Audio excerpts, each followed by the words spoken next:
The central fusion plant in Neapolis was our last hope.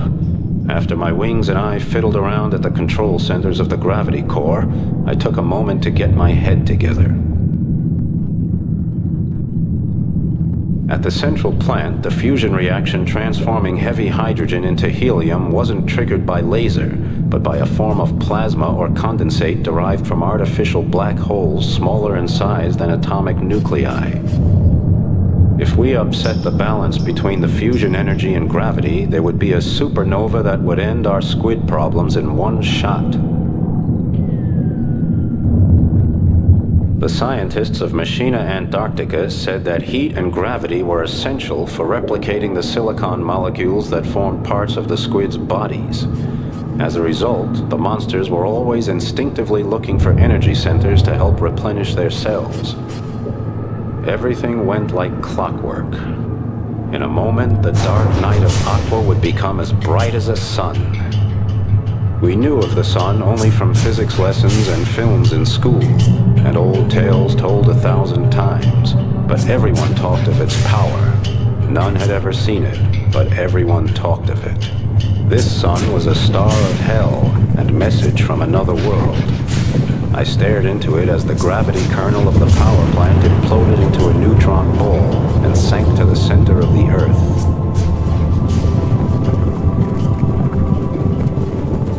The shockwave of the explosion rippled in every direction.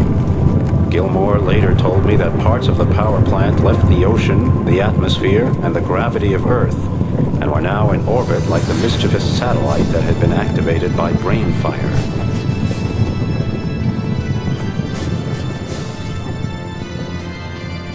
The monstrous Fornius, the creature from within whose belly Mad Sam Cahonen had waged his hopeless fight for freedom, was dead. As the hours passed and the seas calmed, we took a look around. Everything was quiet, just as it was supposed to be.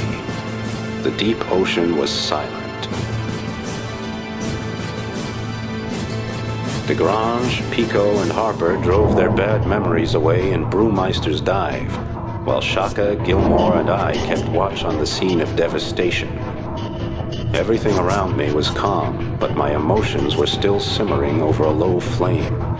Lisa's smiling face passed in my mind, Shaka's words still echoed in my ears, and Gilmore's eyes pierced my heart.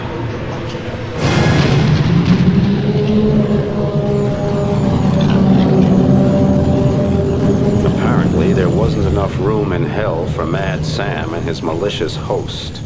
Still more dead than alive, the power of the Fornius was easily enough to destroy us all. I ordered Shaka and Gilmore to get lost as we began to harass him, but I knew they wouldn't listen.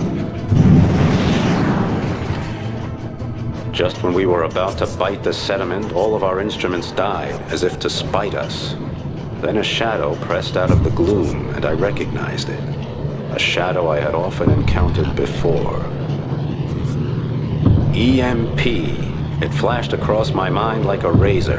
An electromagnetic pulse weapon had killed our instruments.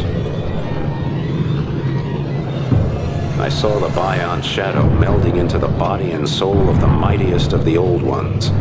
Saw it absorbing his very being and power, assimilating the hatred in his 1,000-year-old murderous soul.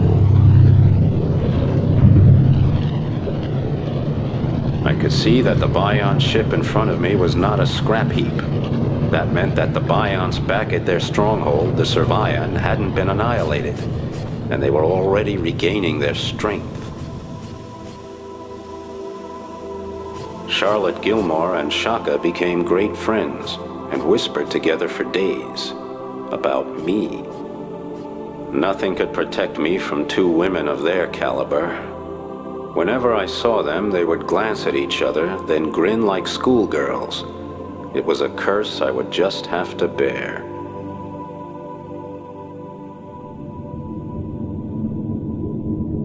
We sat in the control center of Brainfire, the research vessel that had been the start of all our trouble. Somewhere in Neapolis, Ivan King and the crew of the Creole Girl celebrated being alive. Meanwhile, Brainfire made contact with the optical system of the Millstar satellite, and and for the first time we could see the Earth, hovering in space as it had for billions of years. I felt strangely tense, seeing our prison from the outside, its liquid walls of unknown blue. It was beautiful.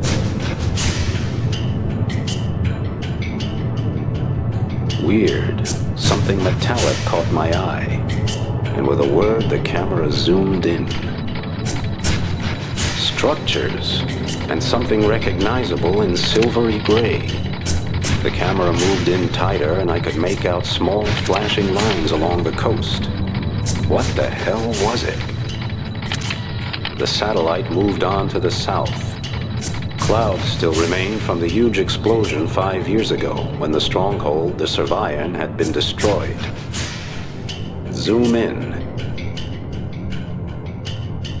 The Survian. The Bions. The destruction of their stronghold 5 years ago had only been a small hitch in the system. They had built a massive reproduction plant on the continent, developing their own biotechnological civilization, and they had done it with phenomenal speed. Somewhere below, the Biont unit that had assimilated Fornius would arrive, and all the data and features, whether those of the squids or Mad Sam, would be adapted to the technogenetic code of a species that wanted to exterminate us from our own planet.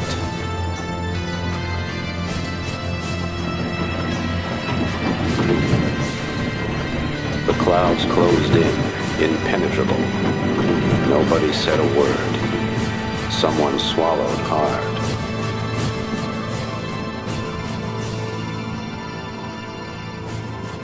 Earth was a paradise, effortless, floating, full of light. A man could breathe clean air there and move free in the warm sun. One day, it would be ours again.